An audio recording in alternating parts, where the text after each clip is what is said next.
S'il y avait un jeune là qui venait vous voir demain et qui voulait se lancer, qui vous demandait un conseil, vous lui donneriez lequel?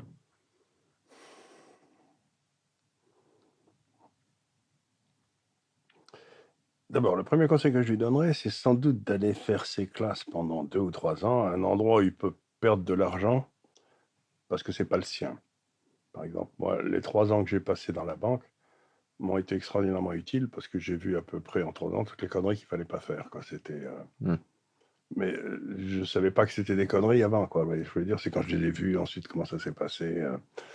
Donc, avant d'aller dans le monde de l'entrepreneuriat, il est pas mauvais d'aller dans le monde soit de l'entreprise, soit de l'administration pour essayer de débroussailler exactement ce qu'on pense, quoi. Ça vous permet de vous. Donc ça, ce serait une première chose. La deuxième, c'est il va aller dans l'entrepreneuriat avec une idée arrêtée. Il dit, je vais vendre des papillons à vapeur, tout le monde en a besoin. Bon. Et très probablement, il va se rendre compte assez vite que c'est pas ça dont les gens ont envie. Il va se retrouver en train de vendre autre chose. Donc, ce dont il doit se rendre compte, c'est que ce qui compte, c'est la décision d'être entrepreneur, c'est la décision de vendre quelque chose à quelqu'un, enfin pas de l'amener à s'intéresser à vous pour qu'il achète vos produits ou vos services. Mais le truc que vous vendez n'a pas tellement d'importance.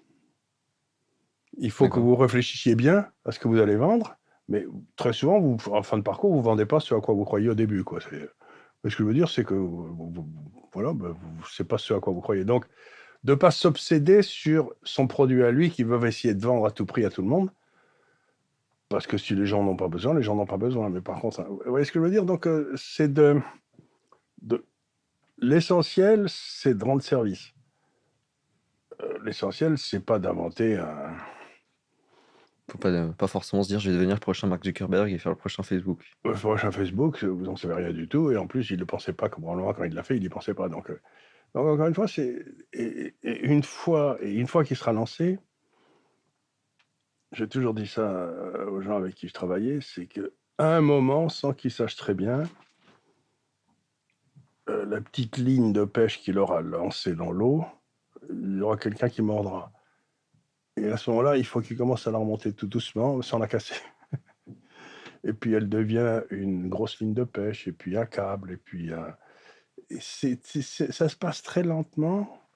On ne sait pas très bien pourquoi ça se passe, mais petit à petit, les gens s'agrègent, viennent. Donc, il faut laisser traîner des tas de lignes de pêche, et puis il y en a une auquel les gens en mordent. Mais dire laquelle au début, j'utilise souvent l'image, vous savez, c'est comme vous mettez des bateaux en papier sur le lac dans le bois de Boulogne, quoi, et puis il y a un souffle de vent qui part et qui en enlève un. Mmh. Mais vous savez, vous avez mis 4 ou 5 bateaux, il y en a qu'un qui part, mais vous ne savez pas pourquoi. Donc il faut avoir des bateaux comme ça qui traînent, et puis pouf, il y en a un qui part, et puis à partir de cela, vous pouvez commencer à bouger. Et donc, il faut à la fois une grande modestie et un grand sens de l'observation, quoi. Une bonne capacité d'adaptation, de flexibilité. C'est-à-dire que vous dites, bon, parce que ce qui me semblait le truc dont tout le monde avait besoin, mais apparemment personne n'en veut, bah, c'est peut-être pas ça, mais par contre, Oui, ça peut être un défaut que beaucoup ont au début, c'est de s'entêter.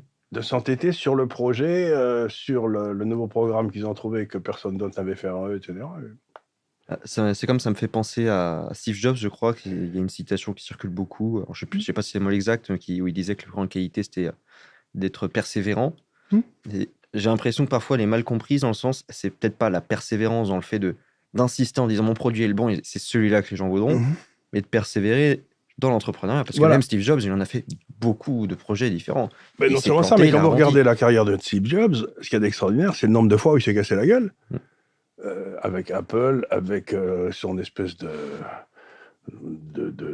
première machine. Enfin bref, ce qu'il y a d'étonnant chez Steve Jobs, c'est le nombre de fois où il a quasiment fait faillite. Et il a fait 2 énormes succès ou 3 qui ont emporté tout.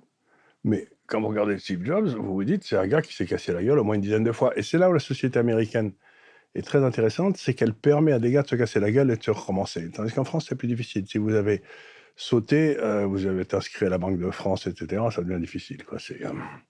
Ouais, C'est, on permet pas beaucoup l'échec. ben voilà, et là, les sociétés qui ne permettent pas l'échec, ben, elles restreignent l'entrepreneuriat.